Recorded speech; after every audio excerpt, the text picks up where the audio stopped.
In ancient Israel, Samson's strength was unmatched. Chosen by God, a Nazirite from his birth, his uncut hair symbolized his divine strength. Samson defended Israel against the Philistines.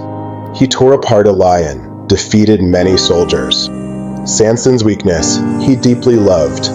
He met Delilah, captivated by her beauty. Philistine rulers sought to exploit Delilah.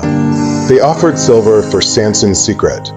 Delilah agreed, using love as weapon. She asked about his strength. Samson revealed, uncut hair the key.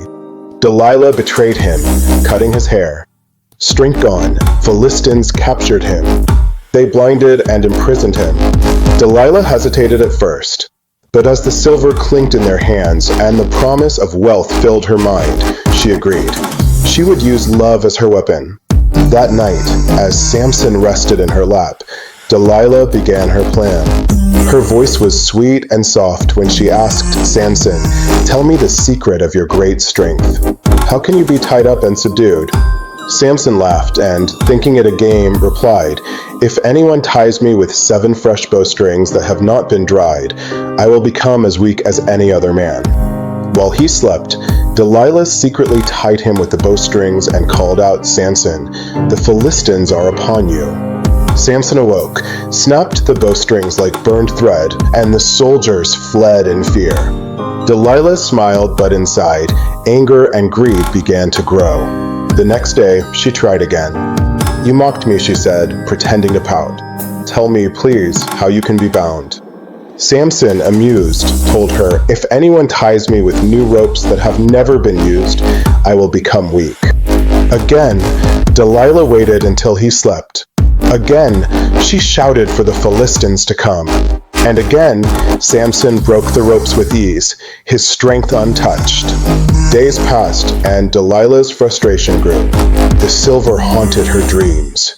She pressed Samson with her words every day, pretending to cry, pretending to love him. "How can you say you love me," she whispered, "when you won't share your heart's secret?" Her words became a storm that never ended, wearing Samson down like waves breaking stone. At last, weary and desperate for peace, Samson told her the truth.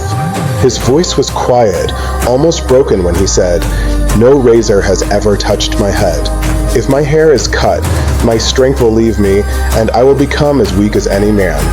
Delilah's eyes gleamed with victory, but she hid it with a tender smile. That night, she lulled him to sleep upon her lap, her fingers softly brushing through his thick hair. As he slept, she called for a man to come in, and silently, strand by strand, Samson's hair was cut away. When the last lock fell, Delilah whispered, "The Philistines are upon you, Samson." He awoke and rose to fight, as he had so many times before, but this time there was nothing. His strength was gone. His power had left him. The Philistines burst into the room, seizing him like wild dogs.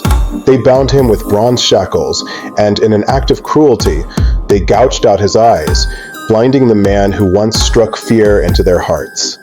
They dragged Samson to Gaza, where he was made a prisoner, forced to grind grain in the darkness. Meanwhile, Delilah held her silver, her heart as cold as stone. Hair grew back, so did spirit. He prayed for a last chance. Philistines mocked Samson in temple. He asked to rest on pillars. Samson prayed for strength. He pushed, collapsing all, killing all. Love without truth destroys. In his death, he killed more of his enemies than he had in his entire life. And Delilah? History never tells us what became of her. But her name lived on, a name whispered through time as a warning of betrayal and lost love. Some say she vanished, carrying her silver and her sorrow. Others say she was haunted by what she had done, forever remembered not as a lover, but as the woman who destroyed the strongest man to ever live. In the end, Samson's story became more than a tale of strength. It became a lesson that even the mightiest fall when their heart is given to the wrong hands, and that love without truth can destroy even the strongest soul.